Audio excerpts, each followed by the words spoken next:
সে তো বোঝা গেছে, সে তো আপনারও জানা উচিত, সারা অফিস সবাই জানে, আপনি জানেন ও পাগল, তাহলে ওকে আপনাকে বার করতে গিয়ে বলেছিল, তারপরে ওর সব কথা বলে।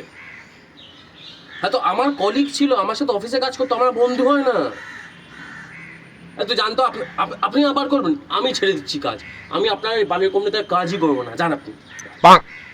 কি হলো ভাই, এরকম রাগারাগি করে কাজ ছেড়ে দিলি, কাজ ফাজ ছেড়ে দিচ্ছিস, আর তোর তো ইএমআই টিএমআই আছে, কি পাগল টাগল হয়ে গেলি নাকি?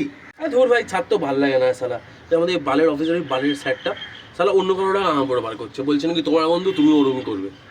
কারা কার উপরে মানে কিছু বুঝতে পারছি না, খুলে বল না, হয়েছে নাকি? সেটাকে আবার সব কিছু খুলে বলতে হয়। আমাদের অফিসে একটা ছেলে ছিল, মালটা না একটু তারটা কাটা, আমাদের স্যারের সাথে ওর একটা কি কথা কাটাকাটি হয়ে গেছে। এবার স্যার ওকে গরম খেয়ে বলে দিয়েছে, তোমার আজকেই কাজ থেকে বার করে দেবো, তোমাকে কে চাকরি দেয় আমিও দেখবো, তোমার খাবার জুটবে না, এরকম বলে বার করে দিয়েছে। এবার ছেলেটা বললাম আমি তার কাটা কী করে, ওর সাথে 1 মাস হয়েছে কাজ ছেড়ে দিয়েছে, মানে কাজ থেকে বার করে দিয়েছে অবশ্যই। মানে প্রত্যেক দিন সকালবেলা অফিস খুলতে এসে সাত লাগে, অফিসের সামনে গিয়ে এতখানি হেগে দিয়ে চলে গেছে। হেগে দিয়ে চলে যায়? হেগে দিয়ে কেন চলে যায়, মানে এর পিছনে কারণ কি?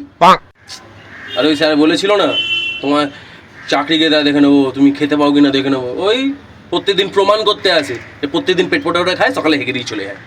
গাড় মারিয়েছে।